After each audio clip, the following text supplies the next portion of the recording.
नमस्कार दोस्तों। आज की कहानी है पूस की रात, जो प्रेमचंद ने लिखी है। यह एक गरीब किसान की कहानी है। कहानी ग्रामीण जीवन से संबंधित है। इस कहानी का नायक मामूली किसान है। कहानी कुछ इस प्रकार है। हल्कू ने आकर स्त्री से कहा, सहना आया है, लाओ जो रुपए रखे हैं उसे दे दूं, किसी तरह गला तो छूटे। मुन्नी झाड़ू लगा रही थी, पीछे फिरकर बोली, 3 ही रुपए हैं, दे दोगे तो कंबल कहाँ से आवेगा।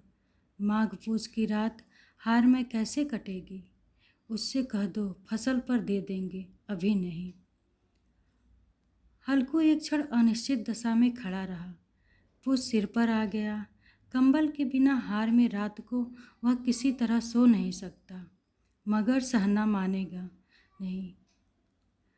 घुड़कियाँ जमावेगा, गालियाँ देगा।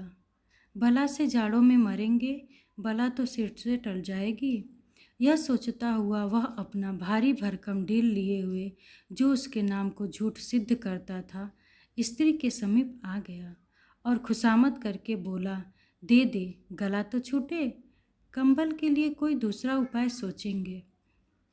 मुन्नी उसके पास से दूर हट गई और आंखें तरेरती हुई बोली, कर चुके दूसरा उपाय, जरा सुनो तो कौन सा उपाय करोगे। कोई खैरात दे देगा, कंबल न जान कितनी बाकी है, जो किसी तरह चुकने ही नहीं आती। मैं कहती हूँ तुम क्यों नहीं खेती छोड़ देते, मर मर काम करो, उपज हो तो बाकी दे दो, चलो छुट्टी हुई। बाकी चुकाने के लिए ही तो हमारा जन्म हुआ है, पेट के लिए मजूरी करो, ऐसी खेती से बाज आए, मैं रुपए न दूंगी न दूंगी। हल्कू उदास होकर बोला, तो क्या गाली खाऊं। मुन्नी ने तड़प कर कहा, गाली क्यों देगा, क्या उसका राज है। मगर यह कहने के साथ ही उसकी तनी हुई भौवें ढीली पड़ गईं। हल्कू के उस वाक्य में जो कठोर सत्य था, वह मानो एक भीषण जंतु की भांति उसे घूर रहा था। उसने आकर आले पर से रुपए निकाले और लाकर हल्कू के हाथ पर रख दिए। फिर बोली, तुम छोड़ दो अब की से खेती, मजूरी में सुख से एक रोटी तो खाने को मिलेगी, किसी की धौंस तो नहीं रहेगी। अच्छी खेती है, मजूरी करके लाओ, वह भी उसी में झोंक दो, उस पर धौंस। हल्कू न रुपए लिए और इस तरह बाहर चला, मानो अपना हृदय निकाल कर देने जा रहा हो। उसने मजूरी से एक एक पैसा काटकर 3 रुपए कंबल के लिए जमा किए थे। वह आज निकले जा रहे थे। एक एक पग के साथ उसका मस्तक पानी दीनता के भार से दबा जा रहा था। पूस की अंधेरी रात, आकाश पर तारे भी ठिठुरते हुए मालूम होते थे।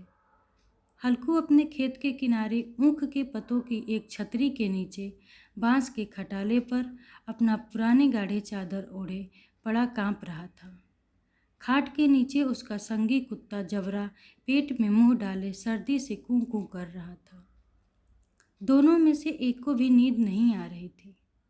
हल्कू ने घुटनियों को गर्दन में चिपकाते हुए कहा, क्यों जबरा, जाड़ा लगता है।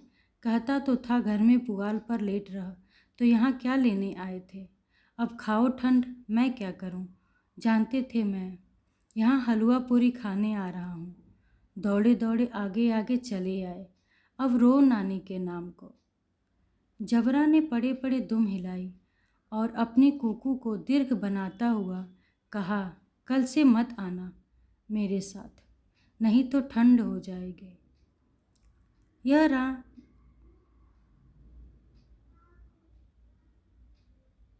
रांड पछुआ न जाने कहाँ से बर्फ लिए आ रही है।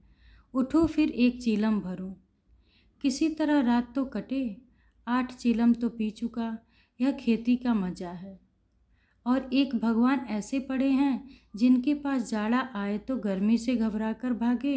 मोटे मोटे गद्दे, लिहाफ, कंबल, मजाल है जाड़े का गुजर हो जाए। जकदीर की खूबी, मजूरी हम करें, मज़ा दूसरे लूटें। हल्कू उठा, गड्ढे में से जरा सी आग निकालकर चीलम भरी। जबरा भी उठ बैठा। हल्कू ने चीलम पीते हुए कहा, पिएगा चीलम?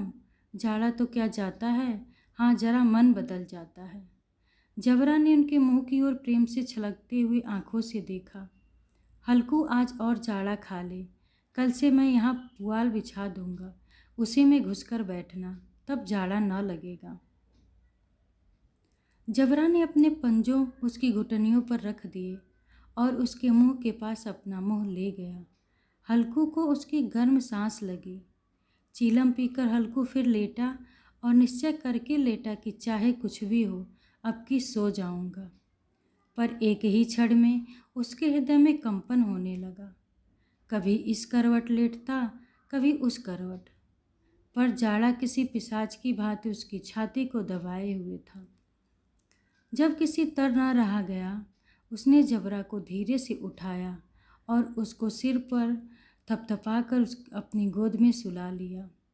कुत्ते की देह से जाने कैसी दुर्गंध आ रही थी, पर वह उसे अपनी गोद में चिपटाए हुए ऐसे सुख का अनुभव कर रहा था जो इधर महीनों से उसे न मिला था। जबरा शायद यह समझ रहा था कि स्वर्ग यहीं है, और हल्कू की पवित्र आत्मा में तो उस कुत्ते के प्रति घृणा की गंध तक न थी। अपने किसी अभिन्न मित्र या भाई को भी वह इतनी ही तत्परता से गले लगाता।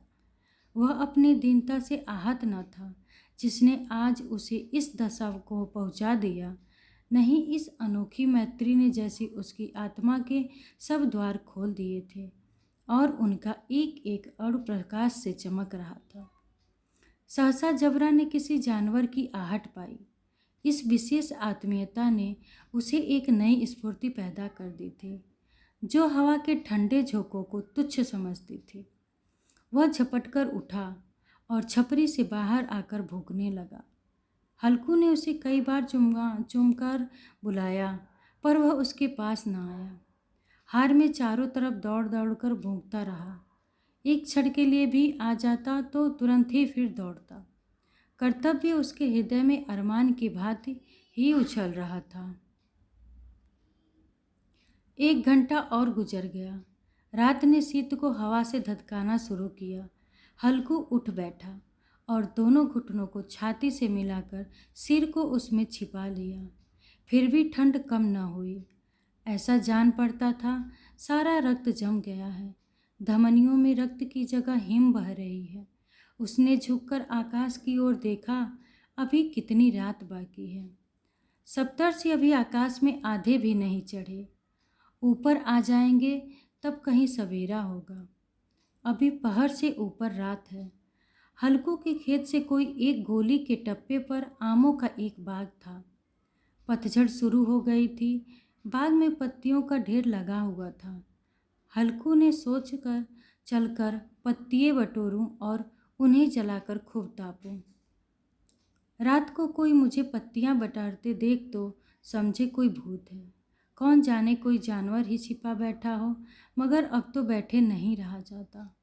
उसने पास के अरहर के खेत में जाकर कई पौधे उखाड़ लिए और उनका एक झाड़ू बनाकर हाथ में सुलगता हुआ उपला लिए बगीचे की तरफ चला। जबरा ने उसे आते देखा, पास आया और दुम हिलाने लगा। हल्कू ने अब कहा, अब तो नहीं रहा जाता जबरू, चलो बगीचे में पत्तियां बटोर कर तापें। टाटे हो जाएंगे तो फिर आकर सोएंगे, अभी तो बहुत रात है। जबरा ने कूं कूं करके सहमति प्रकट की और आगे बगीचे की ओर चला।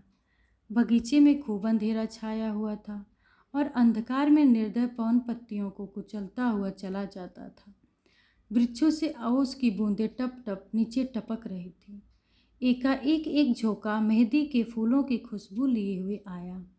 हल्कू ने कहा, कैसी अच्छी महक आई जबरू, तुम्हारे नाक में भी तो सुगंध आ रही है। जबरा को कहीं जमीन पर एक हड्डी पड़ी मिल गई थी, उसे निचोड़ रहा था।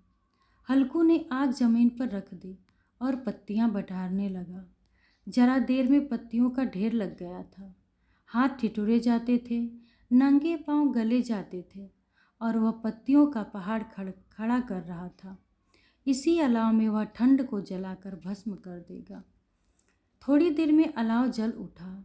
उसकी लौ ऊपर वाले वृक्ष की पत्तियों को छू छू कर भागने लगी उस अस्थिर प्रकाश में बगीचे के विशाल वृक्ष ऐसे मालूम होते थे मानो उस अथाह अंधकार को अपने सिरों पर संभाले हुए।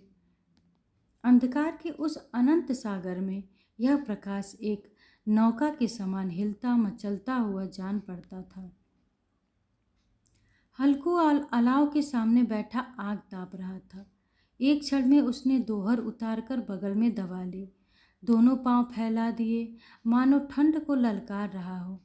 तेरे जी में आए सोकर ठंड की असीम शक्ति पर विजय पाकर वह विजय गर्व को हृदय में छिपा न सकता था। उसने जबरा से कहा, क्यों जब्बर, अब ठंड नहीं लग रही है? जब्बर ने कूं कूं करके मानो कहा, अब क्या ठंड लगती ही रहेगी? पहले से यह उपाय न सूझा। नहीं, इतनी ठंड क्यों खाते?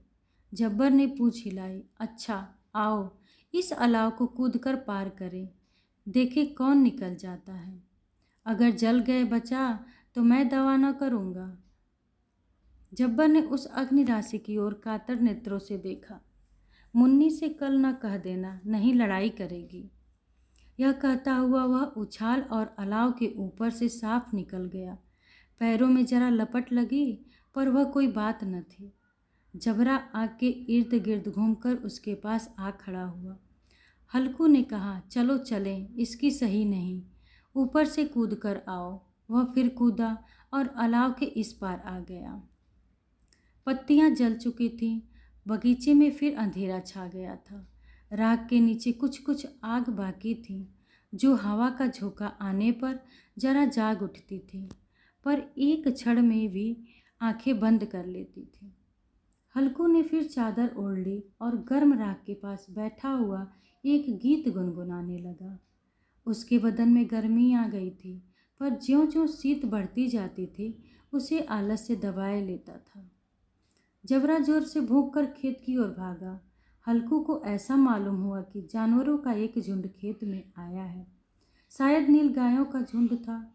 उनके कूदने दौड़ने की आवाज़ें साफ कान में आ रही थीं। फिर ऐसा मालूम हुआ कि खेत में चर रही हैं। उनके चबाने की आवाज़ चरचर सुनाई देने लगी। उसने दिल में कहा, नहीं, जबरा के होते कोई जानवर खेत में नहीं आ सकता। नोच ही डाले, मुझे भ्रम हो रहा है। कहाँ, अब तो कुछ नहीं सुनाई देता। मुझे भी कैसा धोखा हुआ। उसने जोर से आवाज़ लगाई, जबरा, जबरा। जबरा भूखता रहा, उसके पास न आया। फिर खेत के चरे जाने की आहट मिली। अब वह अपने को धोखा न दे सका। उसने अपनी जगह से हिलना जहर लग रहा था। कैसा ददाया हुआ बैठा था। इस जाड़े पाले में खेत में जाना, जानवरों के पीछे दौड़ना असह्य जान पड़ता। वह अपनी जगह से ना हिला। उसने जोर से आवाज़ लगाई, हिलो हिलो हिलो। जबरा फिर भौंक उठा। जानवर खेत चर रहे थे। फसल तैयार है। कैसी अच्छी खेती थी, पर ये दुष्ट जानवर उसका सर्वनाश किए डालते हैं। हल्कू पक्का इरादा करके उठा और 2-3 कदम चला, पर एकाएक हवा कस ऐसा ठंडा चुभने वाला बिच्छू के डंक सा झोंका लगा कि वह फिर बुझते हुए अलाव के पास आ बैठा और राख को कुरेद कर अपनी ठंडी देह को गरमाने लगा। जबरा अपना गला फाड़ डालता था। नीलगाय खेत का सफाया किए डालती थी और हल्कू गर्म राख के पास शांत बैठा हुआ था। अकर्मण्यता ने रस्सियों की भांति उसे चारों तरफ से जकड़ रखा था। उसी राख के पास गर्म जमीन पर वही चादर ओढ़कर सो गया। सवेरे जब उसकी नींद खुली तब चारों तरफ धूप फैल गई थी और मुन्नी की रही थी, क्या आज सोते ही रहोगे? तुम यहाँ आकर रम गए और उधर सारा खेत चौपट हो गया। हल्कू ने उठकर कहा, क्या तू खेत से होकर आई है? मुन्नी बोली, हाँ, सारे खेत का सत्यानाश हो गया। भला ऐसा भी कोई सोता है? तुम्हारे यहाँ मड़ैया डालने से क्या हुआ? हल्कू ने बहाना किया, मैं मरते मरते बचा, तुझे अपने खेत की पड़ी है। पेट में ऐसा दर्द हुआ कि मैं नहीं जानता हूँ। दोनों फिर खेत के डांट पर आए। देखा सारा खेत रौंदा पड़ा हुआ है और जबरा मड़ैया के नीचे चित लेटा है, मानो प्राण ही न हो। दोनों खेत की दशा देख रहे थे। मुन्नी के मुख पर उदासी छाई थी, पर हल्कू प्रसन्न था। मुन्नी ने चिंतित होकर कहा, अब मजूरी करके माल गुजारी भरनी पड़ेगी। हल्कू ने प्रसन्न मुख से कहा, रात को ठंड में यहाँ सोना तो न पड़े।